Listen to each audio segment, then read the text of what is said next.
সুপ্রিয় শিক্ষার্থী, আজ আমি আপনাদের সামনে গ্রামাটিক্যালের রাইটস ফর্ম অফ ভার্ব নিয়ে আলোচনা করব। হেল্পিং ভার্ববিহীন কোনো সেন্টেন্সকে নেগেটিভ বা ইন্টিগ্রেটিভ করার সময় ডু, ডাজ অথবা ডিড নিতে হবে। অর্থাৎ ডু, ডাজ অথবা ডিড নিতে হবে।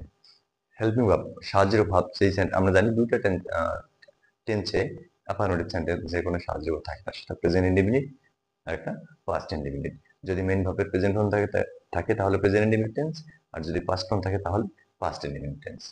তাহলে হেল্পিং ভার্ববিহীন কোন অ্যাসার্টিভ সেন্টেন্সকে ইন্টিগ্রেটিভ নেগেটিভ করার সময় ডু, ডাজ অথবা ডিড হয়। তাহলে যদি সেন্টেন্সটি প্রেজেন্ট ইনডিফিনিট টেন্স হয় তাহলে ডু, ডাজ হবে, আর যদি পাস্ট ইনডিফিনিট হয় তাহলে ডিড হবে। আমরা এখন সেটাই দেখবো।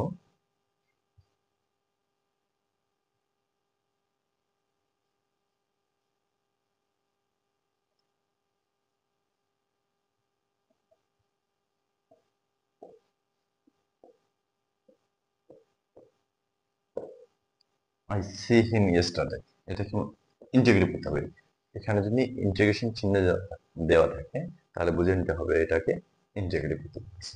আই সি হিম ইয়েস্টারডে, তাহলে এখানে ইন্টিগ্রেটিভ পাস্ট ইনডিফিনিট ইয়েস্টারডে দ্বারা আমরা কি বুঝলাম? সেন্টেন্সটি পাস্ট ইনডিফিনিট টেন্স। ইয়েস্টারডে মানে গতকাল, এটি পাস্ট ইনডিফিনিট টেন্স। তাহলে পাস্ট ইনডিফিনিট টেন্সের ইন্টিগ্রেটিভ স্ট্রাকচার কি? পাস্ট ইনডিফিনিট টেন্সের ইন্টিগ্রেটিভ স্ট্রাকচার হলো প্রথমেই did plus subject plus main ভার্বের প্রেজেন্ট ফর্ম প্লাস বাকি অংশ প্লাস কোশ্চেন মার্ক দিতে হবে। ওকে, তাহলে আমরা এখানে যেহেতু ইন্টিগ্রেটিভ স্ট্রাকচার জানলাম, তাহলে প্রথমে ডিড নিব আমরা। Did I see him yesterday,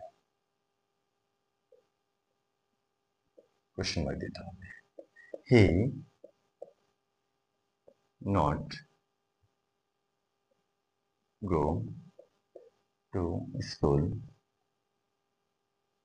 regularly.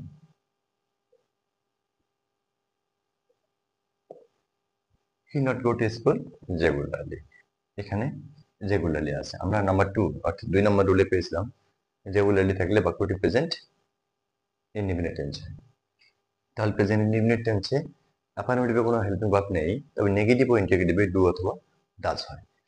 তাহলে হি যেহেতু থার্ড পারসন সিঙ্গুলার নাম্বার, তাহলে he does not go to school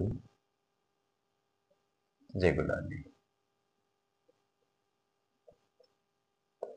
he does not go to school regularly, সে প্রতিদিন স্কুলে যায় না।